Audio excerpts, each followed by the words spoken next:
sur les voies qui permettent d'accéder à Dieu. À travers ce qui se déchire en nous, on entrevoit Dieu. Dans les rayons et les ombres, Dieu est sans cesse présent, et la Bible constamment citée. C'est encore Dieu qu'il retrouve dans la nature, signe d'éternité. Dieu, environné des morts de toutes ces générations qui l'ont précédé, monde d'ailleurs qu'il sent peser sur lui. Mais par les morts muets, par les morts qu'on oublie, moi, rêveur, je me sens regardé vivement. Rêveur, il l'est, tout au long de ce livre, et pensif, et penseur, le promeneur pensif sous les arbres épais. Sérénité, vraiment, en vérité, ce qui l'accompagne plus sûrement, c'est une tristesse latente, une inquiétude de chaque instant, la recherche imprécise d'un but qu'il ne parvient pas à discerner et qui le fuit. Cette quête inspire les pièces les plus accomplies du recueil, aussi bien Océano Nox, guitare, que cette tristesse d'Olympio, dont la grâce fière et limpide est la marque d'un génie parvenu à sa plénitude. Les rayons et les ombres, ou encore l'affirmation d'une contradiction. Hugo y soutient avec force que le poète doit rester indépendant de la société. Il préconise pour le poète le point de vue de Sirius. Des choses immortelles ont été faites de nos jours par de grands et nobles poètes, personnellement et directement mêlés aux agitations quotidiennes de la vie politique. Mais, à notre sens, un poète complet, que le hasard ou sa volonté aurait mis à l'écart, du moins pour le temps qui lui serait nécessaire, et préservé pendant ce temps de tout contact immédiat avec les gouvernements et les partis, pourrait faire aussi, lui, une grande œuvre.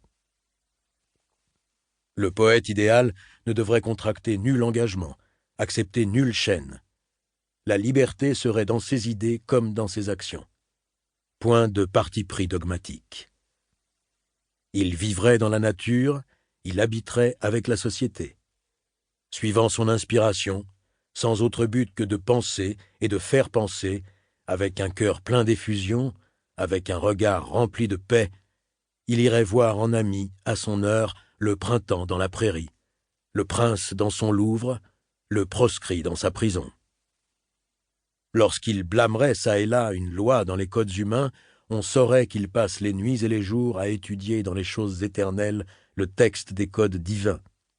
Rien ne le troublerait dans sa profonde et austère contemplation, ni le passage bruyant des événements publics, car il les assimilerait et en ferait entrer la signification dans son œuvre, ni le voisinage accidentel de quelque grande douleur privée, car l'habitude de penser donne la facilité de consoler, ni même la commotion intérieure de ses propres souffrances personnelles, car à travers ce qui se déchire en nous, on entrevoit Dieu, et quand il aurait pleuré, il méditerait.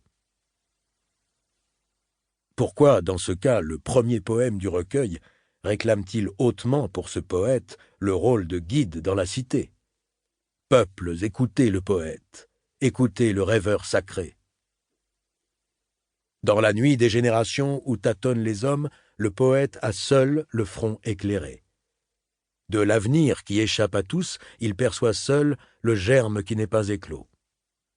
Il rassemble les traditions dont il féconde le monde, les idées divines et humaines qui, prenant le passé pour racine, ont pour feuillage l'avenir. Il y a du mage dans la peinture de ce poète guide proposé par Hugo. On a dit justement que, pour la première fois, Hugo, dans la préface des Rayons et les Ombres, manifestait son ambition d'être le poète de la totalité. Certes, le texte s'achève par des lignes révélatrices. Le nombre est dans l'art comme dans la science. L'algèbre est dans l'astronomie, et l'astronomie touche à la poésie. L'algèbre est dans la musique, et la musique touche à la poésie. L'esprit de l'homme a 3 clés qui ouvrent tout, le chiffre, la lettre, la note. Savoir, penser, rêver, tout est là. Tout, en effet, mais la contradiction n'est-elle pas effacée ? Comment le poète, s'il se contente de recueillir des impressions, de sentir, Pour continuer à écouter ce livre audio gratuitement, cliquez sur le lien dans la description et vous pourrez l'écouter en entier sans frais grâce à l'essai de 30 jours d'Audible.